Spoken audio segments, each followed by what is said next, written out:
Hi, Pastor Nathan Decker with your hashtag Better Together devotion for today. And this week I've been talking specifically about salvation and sharing salvation and what it means to be experiencing this deliverance that God offers us. And so yesterday I talked about prevenient grace, and it was all God's action. It was all God doing something, God preparing a way. We didn't have to do anything. God just made the first move. God prepared the way for us.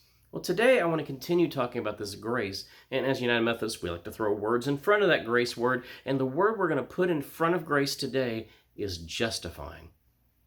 Justifying grace. And God does action here just like he did before, but God also invites us to join in action here in justifying grace. So when we talk about justifying, if you're like me, the only place you've ever heard justify here lately is on a word processor where you're making either the left side justified or the right side justified, or you're trying to make it like a newspaper article where both sides are justified and there's no jagged edges where sentences end.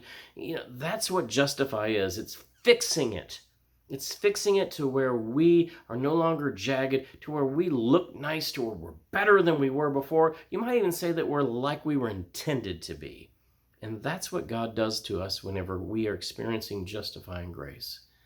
When we allow ourselves to experience God's love, God offers us forgiveness, and that forgiveness fixes us. You might say that God is with us, and he sees us as a broken automobile driving down the road, and God hops on the hood and then starts working on us because he wants to fix us so that we don't have a wreck up ahead.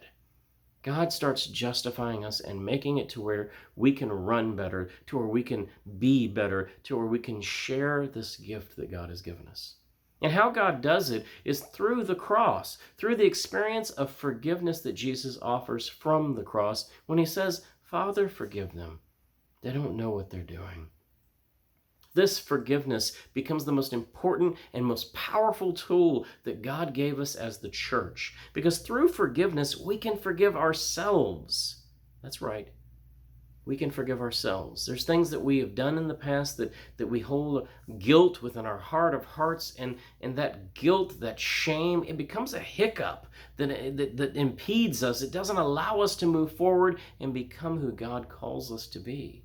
That same forgiveness, it frees us and allows us to offer that forgiveness to others. Therefore, we get to go and mend our relationships. You see, God fixing us changes all that we are and all the who we are, and empowers us to be a change agent in the world. Now, this is God's action, this forgiveness, but there's also a human element here, and I'll talk about that tomorrow some.